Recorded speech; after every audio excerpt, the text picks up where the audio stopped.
Você quer ter a bondade de explicar o processo da sua mente quando fala aqui?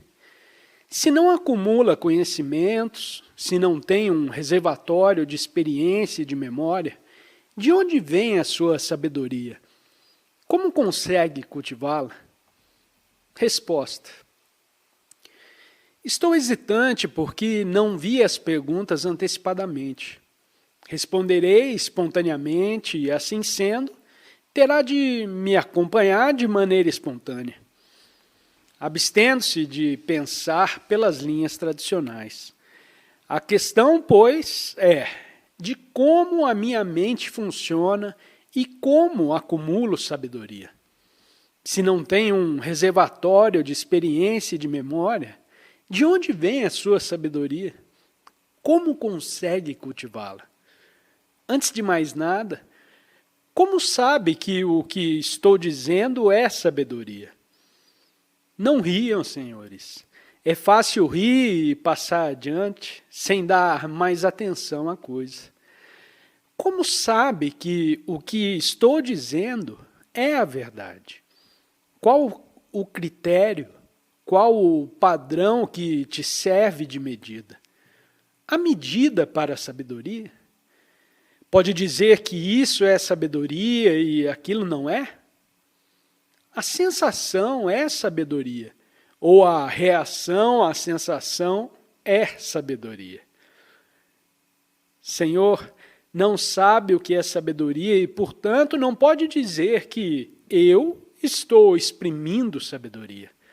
Sabedoria não é algo que se experimente ou se encontre em algum livro. A sabedoria não é coisa que se possa experimentar, que se possa captar e acumular. Pelo contrário, a sabedoria é um estado de ser, em que não há acumulação de espécie alguma. Não se pode acumular sabedoria. O interrogante deseja saber como a minha mente funciona. Se posso me entender um pouco a esse respeito, eu vou te mostrar. Não há um centro de onde ela opera. Não há memória de onde ela reage. Há a lembrança do caminho que acabo de tomar, do caminho no qual eu vivo. Há o reconhecimento de pessoas, de incidentes. Mas não há o processo de acumulação.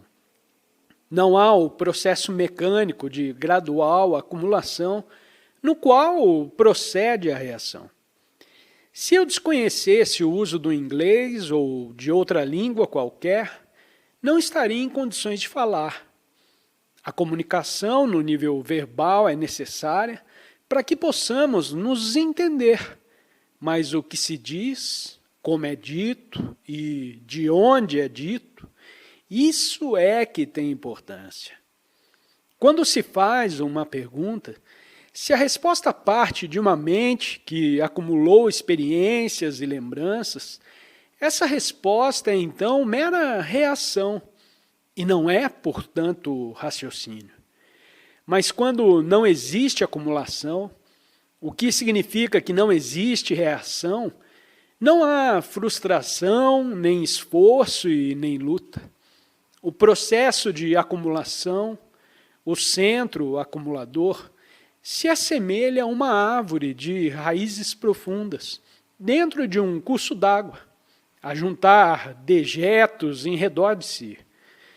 E o pensamento, sentado no alto dessa árvore, imagina que está pensando e vivendo. A mente, assim, só está acumulando. E a mente que acumula, sejam conhecimentos, seja dinheiro ou experiência, não está vivendo, evidentemente. Só quando a mente se move, quando flui, há o viver. O interrogante deseja saber como se chegar à sabedoria e como ela se cultiva. Não se pode chegar à sabedoria. Pode-se cultivar o saber, o cabedal intelectual, mas a sabedoria não é cultivável, porque não é uma coisa que se possa acumular. No momento em que começamos a acumular, o que temos é mera informação, mero conhecimento, que não é sabedoria. A entidade que cultiva a sabedoria faz ainda parte do conhecimento. E o pensamento é uma mera reação a estímulos. O pensamento, portanto, é tão só a acumulação de memória, de experiência, de conhecimento. E nessas condições, o pensamento não pode encontrar sabedoria.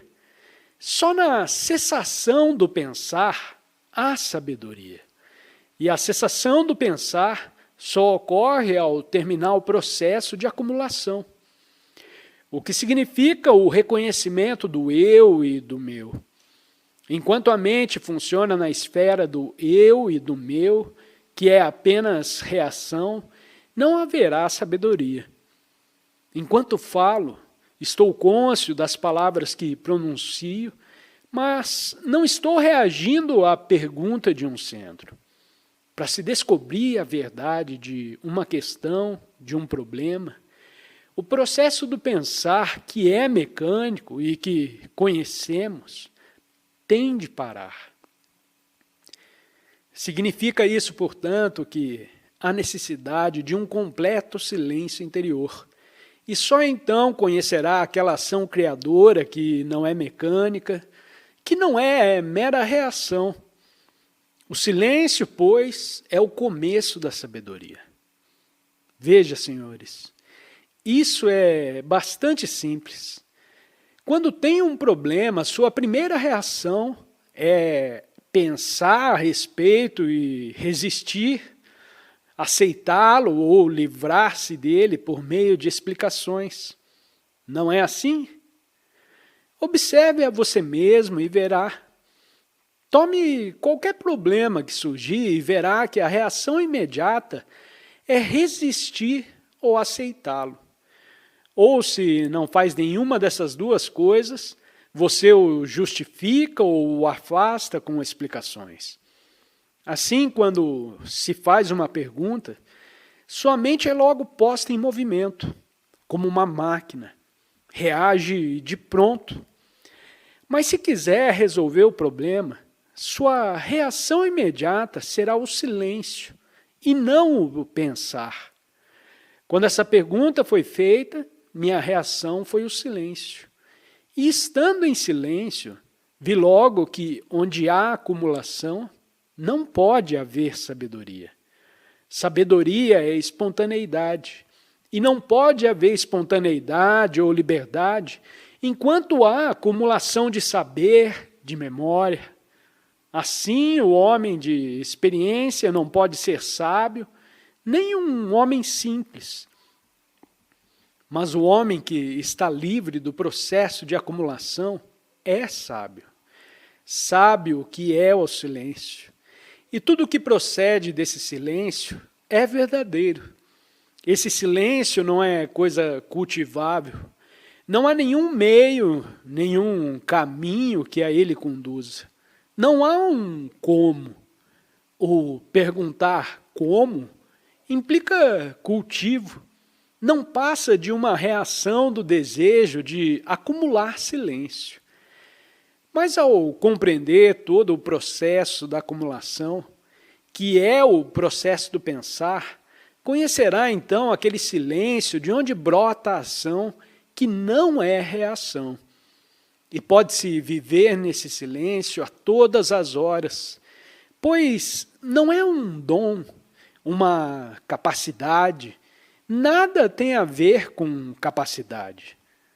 Só vem ele à existência quando observamos com atenção cada reação, cada pensamento, cada sentimento. Quando estamos cônscios do fato, sem explicação, sem resistência, sem aceitação ou justificação.